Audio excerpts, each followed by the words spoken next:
Oke teman-teman, saat ini saya sedang berada di markasnya Bapak Oleh di Desa Ranji, Kecamatan Kasokandel, Kabupaten Majalengka. Tepatnya di markas Bardom, Baraya Domba. Nanti kita banyak-banyak ngobrol sama Pak Oleh, nambah-nambah pengetahuan. Kebetulan Pak Olehnya baru pulang ngarit ini. Nah, Pak Oleh nih. Sehat Pak Oleh? Alhamdulillah sehat. Nah, Pak Oleh ini salah satu pengurus HPDKI. Tepatnya jadi wasit ya, Pak? Iya. Wasit. Jadi wasit. Udah berapa lama Pak Oleh jadi Ya, wasit kurang lebih? Udah sekitar 27 tahunan. 27 tahun, yang pasti pengalamannya waduh luar biasa ini. Waduh. Nah, saya penasaran Pak Oleh ini tentang perwasitan dulu ya Pak. Kita bicara tentang wasit. Nah, kalau wasit itu kan kalau di sepak bola mah kan ada wasit yang di dalam lapang ya, ada wasit yang wasit garis di pinggir lapang. Nah, sedangkan untuk domba kontes itu ada beberapa istilah kriteria wasit Pak. Ya mungkin kalau masalah wasit, wasit mah cuman ada satu ya di tengah. Oh, satu di Terus, tengah. ya, kalau masalah untuk penilaian ada tim lain yaitu juri. Ya juri ada, kalau misalkan kontes ada 3 termasuk IP 4, ada IP, ada jurinya 3 gitu. Berarti untuk wasit mah cuman satu yang di tengah. Ya, cuman satu. Nah, itu wasit itu perannya itu seperti apa Pak? Wasit itu kalau dulu itu misalkan kalau masalah HPDKI ya kan, zaman dulu itu tidak dibatasi. Kalau zaman kakek saya gitu, kebetulan saya turunan lah penghobi Iya. dari zaman kakek saya gitu. Nah, kadangkala kalau zaman dulu itu ada asal mau aja dombanya, mau yang gede sama yang kecil terus bisa aja. Terus masalah pukulan gak dibatasi, kadang-kala 30 pukulan, 40 pukulan kalau dulu. Oh, benturan gitu ya. Benturan. 30 benturan. Iya. Kalau sekarang mungkin Kalau dibatasi ya Pak? sekarang mungkin karena alhamdulillah diadakannya HPDKI itu untuk istilahnya mengatasi hal-hal seperti itu Pak lah. Ya ada batasan tertentu, karena sekarang di HPDKI alhamdulillah udah ada banyak aturan-aturan dari HPDKI yang untuk bisa menyelamatkan istilahnya penggemar domba supaya domba-domba tidak merasa Dirugikan mungkin ya. Jadi ada batasan benturan ya, supaya domba itu ya setidaknya nggak terlalu parah ketika terjadi benturan ya Pak ya. Jadi kapan diberhentikan, kapan dilanjutkan itu. Jadi itu ada di tangan wasit ya Pak ya. Kalau misalkan ini, kalau menurut saya kalau di wasit itu yang pertama kita ada aturannya yaitu minimal ya 20 pukulan atau 20 benturan. Bisa andaikan domba itu belum nyampe 20 pukulan, misalkan baru 3 pukulan atau 4 pukulan, terus domba tidak kuat, nah itu wasit boleh menghentikannya. Jadi seperti itu teman-teman. Jadi dilihat dari kondisi dombanya juga. Jadi walaupun belum 20 kali benturan, kalau terlihat dombanya Enggak udah kuat, ya ini wasit bisa dihentikan. pasti dihentikan sama wasit. Ya misalkan kalau pukulan minimal 20, kan ada batasnya 20 itu waktu di SKDG ya, waktu di lapangan itu 20 pukulan. Kalau misalkan nyampe udah 15 pukulan otomatis 15 pukulan itu harus ada pemeliharaan. Nah nanti dilanjut lagi 5 lagi, setelah 15 5 lagi nyampe lah 20, itu akhir istilahnya minimalnya 20 pukulan Maksimal ya, atau minimal? Maksimal 20 pukulannya. Maksimal 20 pukulan. Tapi misalkan 14 atau 13, 10 ya lawan domba yang lawannya nggak kuat, mungkin wasit akan memberhentikan. Tergantung melihat kondisi dombanya, atau misalkan yang punyanya minta berhenti gitu ya. Ya, istilah zaman sekarang namanya malandang gitu, Pak. Pandang ya, iya iya. Malandang minta berhenti, ya udah diberhentikan. Ya sayang sama domba lah, jangan dipaksakan. Nah itu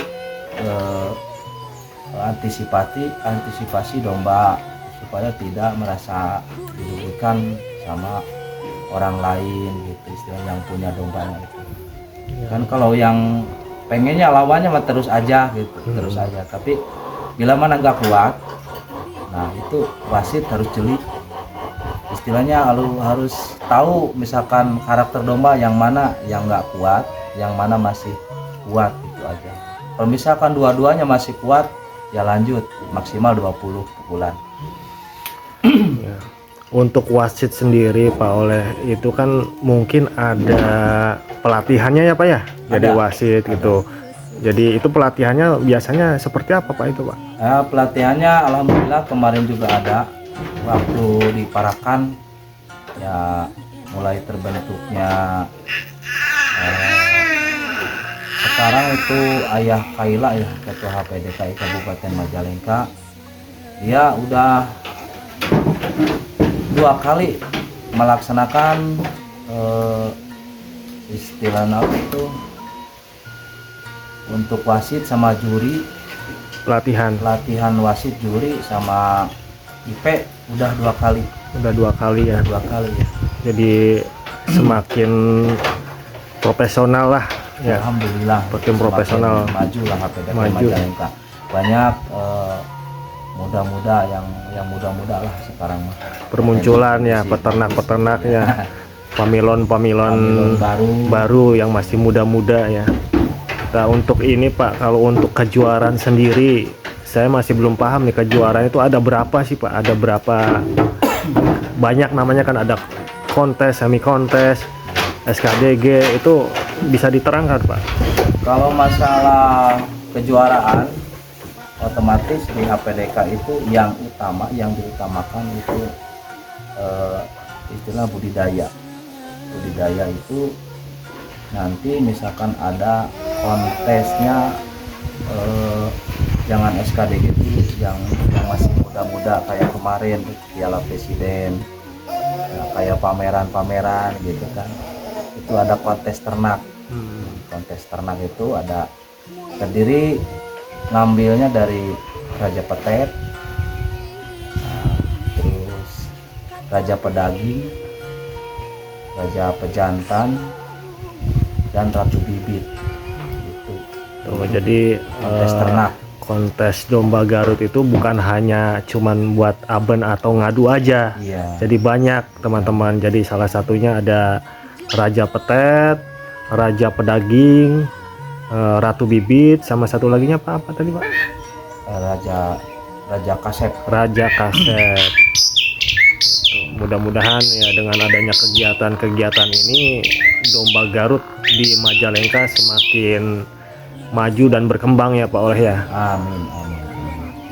Nah, sepanjang saya penasaran ya Pak Oleh, pasti udah malang buana jadi wasit itu pasti udah sering banget melihat domba-domba kontes yang kasep segala macam, termasuk mungkin bibitnya ya. Nah, saya pengen tahu nih masalah bibit nih. Kalau masalah penjantan mah mungkin orang juga banyak yang tahu. Nah, untuk kriteria bibit tuh, bibit yang bagus itu seperti apa di mata wasit nih? Ya, kalau misalkan untuk pemula gampang lah. Kalau pemula ya istilahnya buat pemilihan bibit, kalau yang pemula nyarinya yang udah ada anaknya aja. Itu untuk yang pemula biar enggak vakum gitu, enggak. Misalkan kalau yang belum punya anak, misalkan nggak bawa anak, atau kalau belinya nggak bawa anak, itu udah kelihatan bagusnya. Nah kalau misalkan buat yang udah istilahnya berapa kali untuk peternak-peternak lain ya, yang mungkin udah paham, Ya mungkin saya juga masih terus belajar gitu. Kalau masalah bibit nyarinya istilahnya ada 2 kriteria. Yang pertama, bibitan itu ada yang cetak. Cetak itu paling susah ya, cetak apa? Cetak tanduk. Oh iya. Cetak tanduk paling susah. Ya, itu mahkota Ya, atau tanduk itu mempengaruhi sekali terhadap Ya, harga ya. Itu pasti harganya ya di atas lah. Harganya mulai di angka 5.000 sampai ke atas itu mungkin untuk yang cetak tanduk, karena domba-domba kayak gitu paling susah dicari. Nah, misalkan untuk yang domba Garut mencari bibitan, carilah bibitan kalau misalkan yang buat pemula kayak apa ya, punya bulu domba itu, punya bulu bibit itu kayak ininya nggak ada jenggotnya tuh, kayak rapet gitu lah. Oh, rapet ya. Kayak rapet. Nah itu bibit-bibitan bagus. Terus kalau misalkan lihat dari muka atau raut wajah, otomatis lihatnya matanya agak nonjol. Nah, mata agak nonjol kayak istilahnya kayak mata kodok. Kalau buat nyari bibitan yang matanya nonjol kayak kodok, terus lehernya gak ada bulunya, istilahnya kalau ini mah rapet lah bulu. Itu buat bibitan. Terus lihat dulu masalah kalau bibit udah nganak pasti ada kantong susunya. Kantong susunya nyari yang besar. Nah, gitu. Terus kalau misalkan nyari bibitan dari apa tuh yang belum nganak atau darah, cari yang puting susunya agak gede, karena gak semua bibit domba bakal nganak. Otomatis ada yang gak nganak juga, istilahnya kalau domba mah kan kalau bajir ada, misalkan kalau nggak nganak mah disebutnya kata saya, kata orang tua saya dulu balangan terang, jadi nggak pernah nganak, nggak bakalan nganak gitu. Kalau nggak bakalan nganak, kalau misalkan nyari domba yang belum nganak itu istilah dari daraan, otomatis kecil, puting susunya kecil, terus kantong susunya juga kecil, istilah kalau ini nggak ada lah. Nggak ada ya. Ya itu nggak bakalan nganak. Pasti nggak bakal. Kalau misalkan puting susunya gede, walaupun nggak ada kantong susunya, masih istilah darah masih kecil, kelihatan dari puting susunya pasti segede gini. Oh iya. Ya kalau segede gini, insya Allah nanti keluar susunya bagus. Nah, terus ada puting susu biasanya ada 4. Ada yang 2 kan, ada yang gede, terus yang satunya yang di sebelahnya yang kecil. Nah cari bibit yang bagus itu yang puting susunya 2, nggak boleh yang 4. Nah itu ilmu itu. Gitu. Pokoknya jenis bulu domba yang cepat nganak dilihat dari bawah leher. Kalau bibitan itu yang halus, jangan yang kayak pejantan. Ininya yang lembut ya, yang lemes, yang rapat gitu.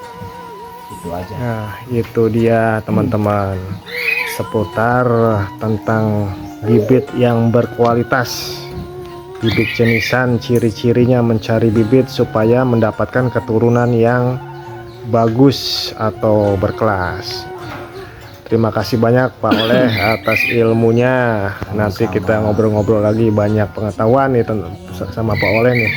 Mungkin nanti di video selanjutnya kita ngebahas hal yang lain bersama Pak Oleh. Sekian saja teman-teman. Wassalamualaikum warahmatullahi wabarakatuh.